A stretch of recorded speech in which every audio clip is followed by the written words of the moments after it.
नमस्कार दोस्तों, अगर आप लोग होम लोन लेना चाहते हैं तो आप लोगों के लिए वीडियो दे रहा हूं कि अगर आप लोग किसी भी बैंक से अपने घर खरीदने के लिए होम लोन के लिए अप्लाई कर रहे हैं तो ऐसी कौन सी चीज़ें हैं जिनको आप लोग ध्यान रखें, या फिर अगर आप लोग आने वाले समय के लिए प्लान करना चाहते हो 5 साल या फिर 10 साल के लिए, तो आप लोगों को अपने दिमाग में क्या रख करके चलना चाहिए जिससे कि आप लोगों की होम लोन की प्लानिंग पूरे अच्छे तरीके से हो पाए और आप लोगों का जो ड्रीम हाउस है वो कंप्लीटली आप लोगों को सही तरीके से और प्लान तरीके से मिल पाए।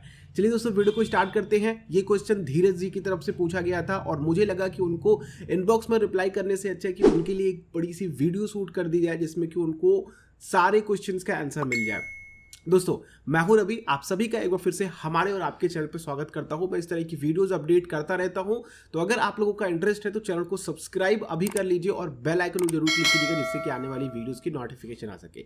सबसे पहले दोस्तों, अगर आप लोग होम लोन के लिए जा रहे हैं तो आप लोगों को पता होना चाहिए कि लोन कितने टाइप के होते हैं। देखिए, होम लोन 3 तरीके के होते हैं।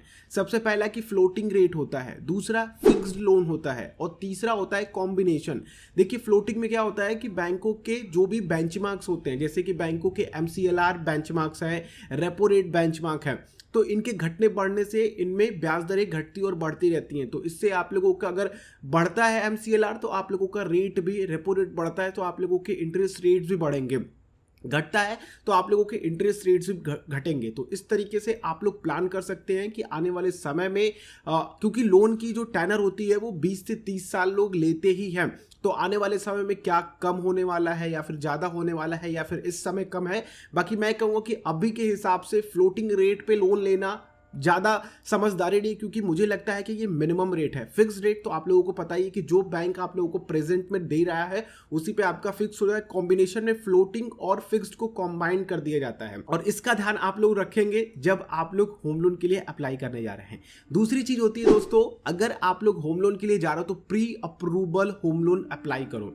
प्री अप्रूवल क्या होता है दोस्तों कि आप लोगों को पहले से ही पता है, आप लोगों ने पहले से ही प्लानिंग कर ली है कि हमें घर खरीदना है, तो प्री अप्रूव्ड लोन जाते हैं। जैसे कि मान लीजिए कि SBI, HDFC, ICICI, तमाम जो भी नेशनल्स बैंक है वो आप लोगों को प्री अप्रूव्ड होम लोन का ऑफर करते हैं। और इसमें दोस्तों फायदा क्या होता है कि आप लोग टेंशन फ्री रहते हैं कि आप लोग कोई भी प्रॉपर्टी को सर्च कर सकते हैं कि हाँ, ये फलाना जगह पे इतनी प्रॉपर्टी है, या फिर ये प्रॉपर्टी आपको नहीं पसंद आ रही है तो दूसरी प्रॉपर्टी के पास जा सकते हैं। केवल और केवल आप लोगों को उस प्रॉपर्टी के कागज इकट्ठे करने होते हैं। बाकी आप लोगों का जो प्री अप्रूव्ड लोन है वो बैंक आप लोगों का अप्रूव्ड कर चुका होता है। आप लोग इसके लिए ज्वाइंट में भी जा सकते हैं, जैसे कि आप लोग अपने स्पाउस के साथ, अपने पेरेंट्स के साथ, अपने बच्चे के साथ आप होम लोन के लिए अप्लाई कर सकते हैं। इससे आप लोगों की जो अमाउंट है लोन की वो बढ़ जाती है। तो ये ध्यान रखेंगे आप लोग दोस्तों, तो आप लोगों के लिए होम हंटिंग भी आसान हो जाएगी। प्लस आप लोग बैंक से भी बात कर सकते हैं या फिर जो भी लैंडर है उससे बात कर सकते हैं कि क्या आपके पास कोई ऐसा घर या फिर ऐसी प्रॉपर्टी पड़ी है आपके डिजायर्ड लोकेशन पे, तो वहां पे वो आपको और सस्ते में प्रोवाइड कर देते हैं। ऑक्शंस के लिए भी आप लोग अप्लाई कर सकते हो, ई ऑक्शंस के लिए, तो वहां भी आप लोग प्री अप्रूव्ड लोन के लिए एप्लीकेशन डाल सकते हो। अगली चीज दोस्तों, इंटरेस्ट रेट्स, ब्याज दरें, ये बहुत ज्यादा इंपॉर्टेंट है। आप लोग अलग अलग बैंक्स में ये पता करो कि उस बैंक में, फलाना बैंक में कितना इंटरेस्ट चल रहा है, इस बैंक में कितना इंटरेस्ट चल रहा है। इससे होगा क्या दोस्तों कि आप लोगों के 0.5% इंटरेस्ट आप लोगों के लॉन्ग टर्म के जो 20 से 30 साल के लोन हैं उनमें बड़ा फर्क डाल देते हैं। आप लोगों को लाखों का फर्क डाल देते हैं केवल 0.5% या फिर 0.2%, 0.3%। इसलिए आप लोग अपने हिसाब से देखो कि जो बैंक से आप लोग लोन ले रहे हो वो आप लोगों को मिनिमम रेट पे मिले और आप लोग सही बैंक से लोन ले सको। अगली चीज, क्रेडिट स्कोर।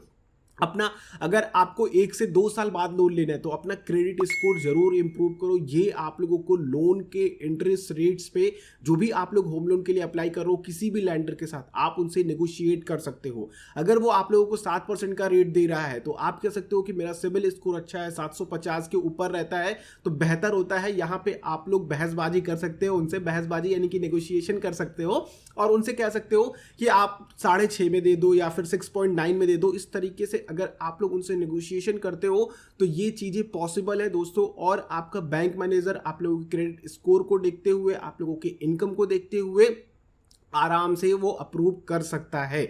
तो आप दूसरे बैंक के साथ भी इस तरह से नेगोशिएशन कर सकते हो। आप उनको कह सकते हो कि दूसरा बैंक मुझे ऑफर कर रहा है, मेरा इस बैंक में अकाउंट है, मैं इस पर ट्रस्ट करता हूँ वगैरह वगैरह, थोड़ा सा इमोशनल टच डाल करके नेगोशिएशन कर सकते हो। तो इंटरेस्ट रेट्स में नेगोशिएशन करना कभी मत भूलना, ये आप लोगों के बहुत पैसे बचाते हैं। प्री ईएमआई ये बहुत ही इंपॉर्टेंट है। अगर आप लोगों को कोई भी अंडर कंस्ट्रक्शन होम है उसके लिए होम लोन लिया हुआ है तो प्री ईएमआई बहुत जरूरी है। कई बार दोस्तों आप लोगों को जो भी बिल्डर्स के लिए, अगर आपने किसी को ठेका पे दे रखा है या फिर खुद आप लोग घर बनवा रहे हैं, तो आप लोगों को पैसे जो है वो किस्तों में आते हैं, थोड़े थोड़े समय बाद आते हैं। आप लोगों एक स्टेज कंप्लीट कर लिए, फिर उसके बाद दूसरा चेक आप लोगों को मिलता है। तो इस तरह में दोस्तों आप लोगों की ईएमआई तभी स्टार्ट होती है जब आप लोगों को वो चेक मिल जाता है। लेकिन प्री ईएमआई में क्या होता है कि आप लोग अपना जो भी कैपिटल अमाउंट है, यानी कि जो भी आपका इंटरेस्ट रेट्स है वो पहले आप लोगों से वसूला जाता है, फिर उसके बाद कैपिटल अमाउंट वसूला जाता है। लेकिन प्री ईएमआई में आप लोग क्या कर सकते हैं कि अभी आप लोगों को वो लोन मिला हुआ नहीं है, लेकिन आप लोग प्री ईएमआई में अपने उस कैपिटल को धीरे धीरे पे करते रहेंगे। इससे होगा क्या दोस्तों कि आप लोगों का जो इंटरेस्ट रेट होगा वो कम लगेगा और आप लोगों के समय में लाखों हजारों रुपए बच सकते हैं। और अगली चीज दोस्तों कि होम लोन में आप लोगों का इंश्योरेंस कवर भी होता है। और मैं आप सभी से रिक्वेस्ट करना चाहूंगा दोस्तों कि अगर आप लोग होम लोन ले रहे हो और केवल अकेले कमाने वाले सदस्य हो और आप लोगों की राइडिंग बहुत ज़्यादा है या फिर आप लोग ट्रैवलिंग बहुत ज़्यादा कर रहे हो, तो आप लोगों को दोस्तों जरूर अपना ये होम लोन इंश्योरेंस लेना चाहिए। ये एक तरीके का टर्म प्लान होता है। इसमें आप लोगों को कोई भी रिटर्न नहीं मिलता है, मैच्योरिटी वगैरह कुछ नहीं होती, केवल आप लोग यहाँ पे प्रीमियम भरते हो। इसका मेन फायदा क्या है दोस्तों कि जिसके नाम पर भी लोन है, अगर किसी तरह की डिवाइसेस हो जाती हैं उसकी, तो पूरा जो लोन होता है वो इंश्योरेंस कंपनी की तरफ से भरा जाता है। आप लोग जब लोन के लिए अप्लाई करेंगे तो बैंक भी आप लोगों से ये रिक्वेस्ट करता है कि आप इसको ले लीजिए। और मैं कहूँगा कि अगर आप लोगों को किसी भी तरह की डिवाइसेस की पॉसिबिलिटी लगती हैं इन द लॉन्ग टर्म, क्योंकि अगर आप ना होंगे तो आपकी फैमिली के ऊपर बर्डन पड़ेगा। तो अगर आपने ऑलरेडी फाइनेंशियल सिक्योरिटी उनके लिए रखी हुई है फिर तो कोई बात ही नहीं है, अगर नहीं है तो आप लोगों को जरूर इसके बारे में सोचना चाहिए। और दोस्तों कॉस्टिंग, अगर आप लोग लोन के लिए अप्लाई कर रहे हो किसी भी तरह के लोन के लिए, चाहे अगर होम लोन हो, पर्सनल लोन हो, तो उसमें प्रोसेसिंग फीस, एडमिनिस्ट्रेटिव फीस और भी फलाना ढिमकाना बहुत तरीके की फीसेस लगती हैं। तो वो फीसेस कितनी लग रही हैं और आप लोगों के फोरक्लोजर चार्जेस होते हैं। बाकी आप लोग कोशिश कीजिए कि ऐसे बैंक्स को पकड़िए जो आप लोगों के, अगर पैसे आपके पास हैं और अगर आप उसका पेमेंट करना चाहते हो तो आप लोगों से कोई एक्स्ट्रा चार्जेस ना ले सके। साथ ही दोस्तों आप लोगों को यह भी देखना होगा कि अगर आप लोगों को लगता है कि हमारा फिक्स्ड रेट वाला लोन है, अब फ्लोटिंग रेट में लोन के रेट कम हो गए हैं, तो आप लोगों को वहां पे अगर वो चेंज करना है, फ्लोटिंग रेट वाले में एंट्री मारनी है, तो उसकी फीसेस कितनी लग रही है, क्योंकि फ्यूचर में कुछ भी हो सकता है और भी कम हो सकता है। मे बी आप लोगों को 4 to 5% पे आके चला जाए होम लोन की ब्याज दरें, तो आप लोगों को लगे कि भैया हम फ्लोटिंग रेट पे लिए होते, तो इस तरह की चीजें नहीं होती हमारे साथ, यानी कि और कम नॉमिनल फीसेस दे करके आप लोग फ्लोटिंग रेट में भी इंटर कर सकते हैं। तो ये सुविधा देता है कि नहीं वो बैंक, अगर देता भी है तो किस तरह के चार्जेस लेता है, ये आप लोगों को जरूर पता करना चाहिए। और दोस्तों डाउन पेमेंट ये बहुत ज्यादा इंपॉर्टेंट है, क्योंकि इससे आप लोगों के लोन अमाउंट को डिसाइड किया जाता है। मान लीजिए कि अगर आप लोगों को 1 करोड़ की प्रॉपर्टी लेनी है तो बैंक आप लोगों को 50 लाख से 70 लाख रुपए तक या फिर 80 लाख रुपए तक का भी लोन अप्लाई करने का मौका दे देगा। ये आप लोगों के स्कोर के ऊपर डिपेंड करेगा, आपका क्रेडिट स्कोर कैसा है, साथ ही आप लोगों की इनकम किस तरह की है उस पर डिपेंड करेगा। लेकिन दोस्तों अगर आप लोग ज़्यादा अमाउंट डिपॉजिट करते हैं एज अ डाउन पेमेंट, जैसे कि मान लीजिए कि आप लोग 40 लाख रुपए देते हैं, तो आप लोगों का जो लोन होगा वो 60 लाख होगा, तो 60 लाख पे आप लोगों को इंटरेस्ट कम देना पड़ेगा। अगर आप लोग 50 लाख करते हो तो डाउन पेमेंट की आप जरूर प्लानिंग करो और अपने प्री अप्रूव्ड लोन में ये पता करो कि अगर मुझे 1 करोड़ की प्रॉपर्टी लेनी है, 10 करोड़ की प्रॉपर्टी लेनी है, 50 लाख की, 30 लाख की प्रॉपर्टी लेनी है, तो आप मुझे कितना अप्रूव्ड लोन दे सकते हो, कितना परसेंटेज ऑफ शेयर मुझे देना पड़ेगा और कितना परसेंटेज आप फाइनेंस कर सकते हो, वो लोन मुझे प्रोवाइड कर सकते हो। तो उसके अकॉर्डिंग आप अपनी प्लानिंग कर सकते हो कि एटलीस्ट आप लोगों को मान लीजिए कि 50 लाख की प्रॉपर्टी है तो आप लोगों को 10 लाख की डाउन पेमेंट करनी पड़े या फिर 15 लाख की डाउन पेमेंट करनी पड़े। अगर आप लोग ज्वाइंट होम लोन के लिए अप्लाई करते हो तो फिर वहां पे अलग डाउन पेमेंट हो सकता है।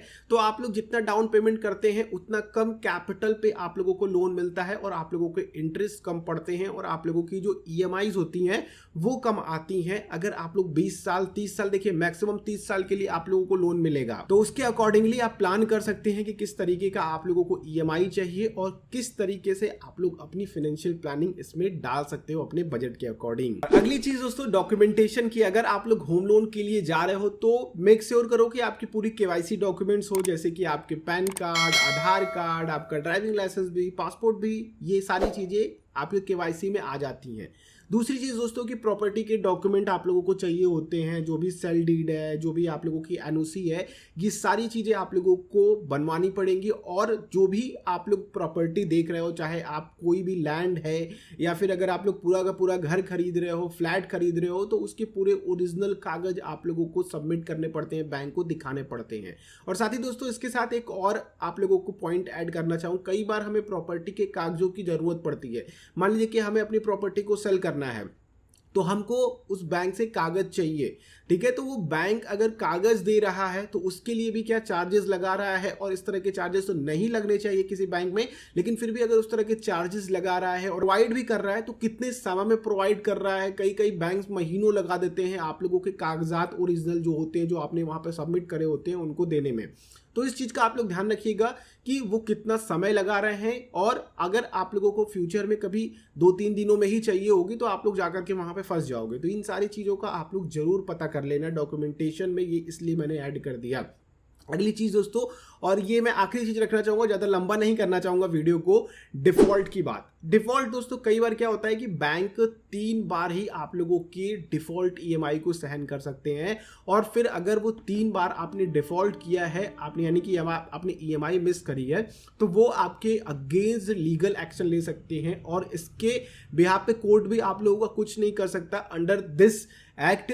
इस एक्ट के अकॉर्डिंग अगर आप लोग 3 ईएमआईज मिस करते हो तो बिना किसी नोटिस के बैंक आप लोगों के ऊपर लीगल एक्शन ले सकता है। तो इस तरह की चीजों से बचने के लिए ये इसलिए मैं बता रहा हूं दोस्तों, क्योंकि फ्यूचर में कुछ भी हो सकता है ना। तो आप लोगों को बैंक में जाकर के, उस लैंडर के पास जाकर के, या फिर उस फाइनेंशियल इंस्टीट्यूशन के पास जाकर के बतानी होगी अपनी फाइनेंशियल कंडीशन की, अभी सर ये प्रॉब्लम चल रही है या फिर इस तरह की चीजें चल रही हैं, तो मैं ईएमआईज को पे नहीं कर पाऊंगा या फिर कर पाऊंगी, इसलिए आप मुझे या तो थोड़ा और समय दे दीजिए या फिर लोन के टेनर को बढ़ा दीजिए, ठीक है। अब जैसे कि मान लीजिए कि आपने 3 महीने की ईएमआईज को मिस कर दी, आपने 20 साल का लोन लिया हुआ है, तो आप लोगों का लोन जो होगा वो 20 साल 3 महीने के लिए शिफ्ट हो सकता है। अगर आप लोग चौथे महीने से या फिर 5वें महीने से अपनी ईएमआई देना स्टार्ट कर सकते हो, वहां पे आप लोगों को चार्जेस लग जाएंगे, साथ ही आप लोगों के जो टेनर बढ़ोतरी हुई है वो भी आप लोगों के इंटरेस्ट रेट्स के साथ जुड़ेंगे।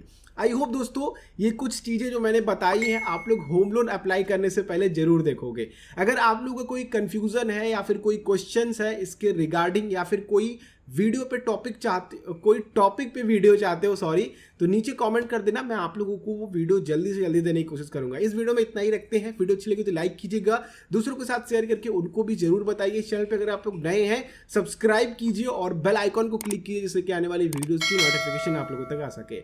हम लोग नेक्स्ट वीडियो मिलते हैं। आप लोगों का दिन शुभ हो। जय हिंद।